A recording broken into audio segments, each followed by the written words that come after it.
हमार चाही होखे तुहार हो, बिटिया हमार चाही होखे तुहार हो, जिए के मिले उनका पूरा अधिकार दिया बेटा वाकई है संस्कार भैया जी दी बेटा वाकई है संस्कार भैया जी। नहीं होके कौनो बेटी पे अत्याचार भैया जी, नहीं होके कौनो बेटी पे अत्याचार भैया जी।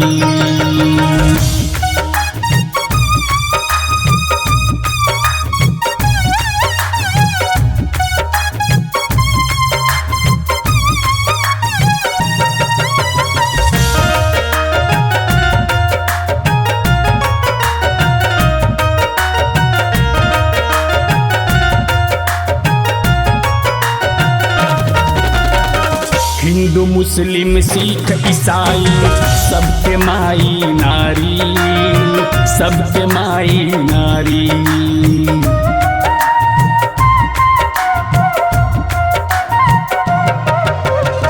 हिंदू मुस्लिम सिख ईसाई सबके माई नारी, सबके माई नारी।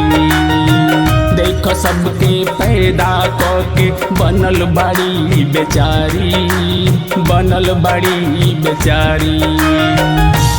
कुछ मनवा में करी विचार भैया जी, कुछ मनवा में करी विचार भैया जी।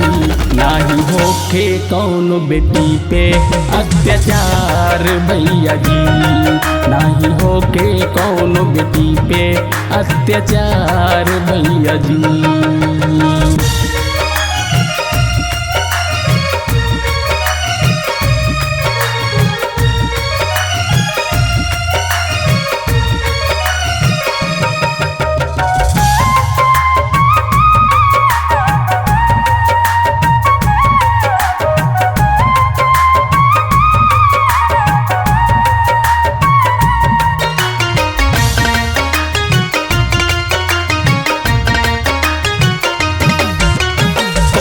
बेटी के लाज लुटाता कहीं जरावल जाता, कहीं जरावल जाता।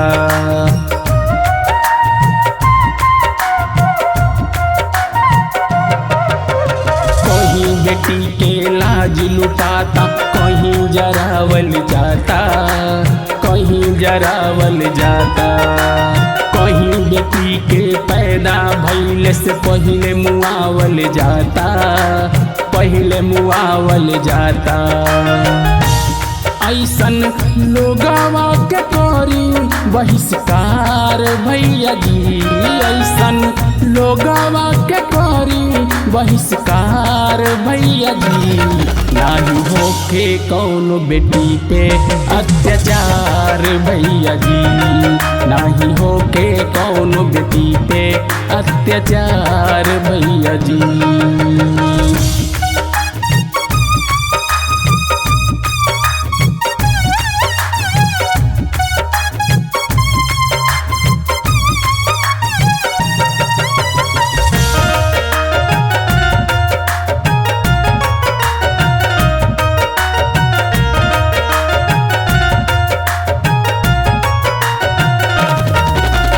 अहमद राजा पप्पू भाई सुनिल ध्यान लगाई, सुनिल ध्यान लगाई।